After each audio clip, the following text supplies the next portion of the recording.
Welcome into another crochet tutorial, something nice and easy, and I'm pretty sure a lot of you will want to try and go, oh, that's amazing. Yeah, let me know if you actually said that down below afterwards. Okay, so this is something that I've wanted to do for years and years and years, but I was always confused.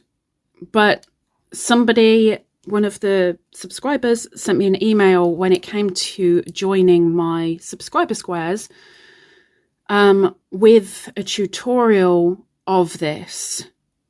And I'm like, huh, so somebody else does it. But I couldn't find anywhere else that does. So here I am. Ha ha ha ha, la la la la la. Okay, so squares. No other wool, just a hook. So when you have your squares for your blanket, ordinarily you would have the same amount of stitches each side of each square. So we're going with that at the moment, okay? I have taken 2 subscriber squares from the bag, and I am just going to join a little bit just to show you how easy this is with no wool. No wool. Okay, so first thing is you need to see your stitches. So if I go back in again, because I've just taken it out like an idiot. Oh, sorry, wasn't meant to do that. Okay, so your stitch comprises of back, front, and then on this side it'd be front, back. What we're going to do is only use the front loop of the stitch. So if I grab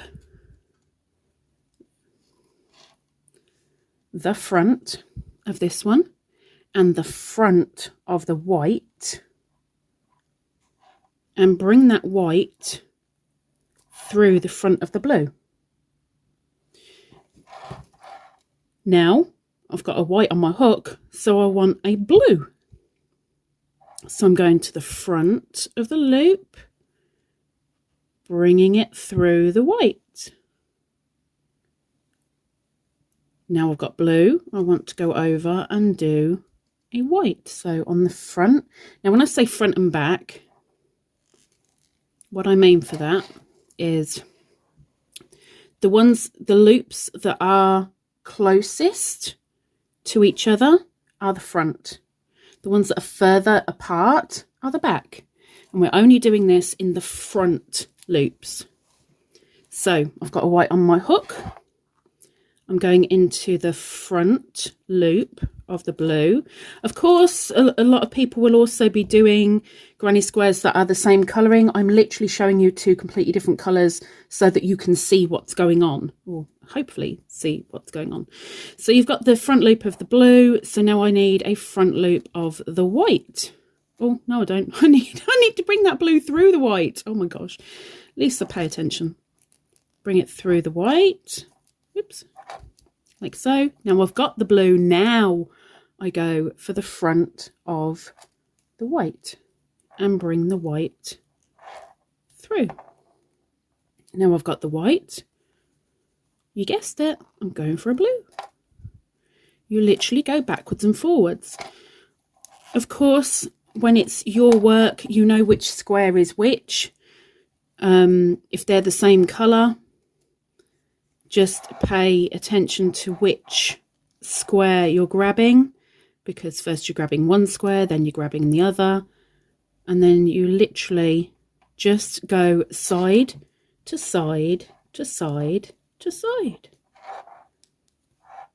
grabbing the opposite square to the one that you have on your hook.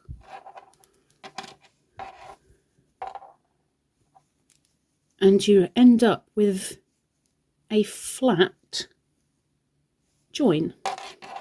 So I'll just speed it up slightly. I'm going for that one. And a blue. And now a white.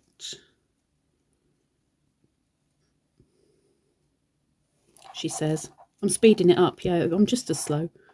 Oh my gosh. And yes, that's my bracelet hitting the table. I'm so sorry. I wasn't thinking straight. So, joined. Now bear with me, and I will just make it to the end. Hang on. And in the blink of an eye for you, and a couple of minutes for me, I've now done 2 squares with a join. Okay. Now when you get here, if you've got more squares to add, then what you need to do is just remove your hook, and in its place, a stitch marker. So I'm using a hanky stitch marker, which I sold in my Etsy shop along with a lot of other different types of stitch marker and other things, shall I say. And they are linked in my Etsy. Oh my gosh, it's all split on me. In my Etsy link down below. Why is it all split on me? Oh my word. Don't want you to split on me. There we go. Now, you've got your stitch marker on. So what you do when you've come to your next square, you'd start here or here if you're left-handed, right-handed. You go to that point and then you join it there and you put a stitch marker in. And then you get your next square and join it. And then you take your stitch marker out because they're all joined. Ta-da! Da-da-da-da-da. When you get to the very, very, very last stitch, just sew a little, teeny weeny little bit right at the very end to hold that last stitch in. And you're good! Yeah, yeah! Yeah, yeah! So, that's it. So, is it amazing? Is it? Is it? Maybe you already know this technique. Maybe you just forgot about it. Or maybe that's the only technique you do. Let me know. Nice and flat.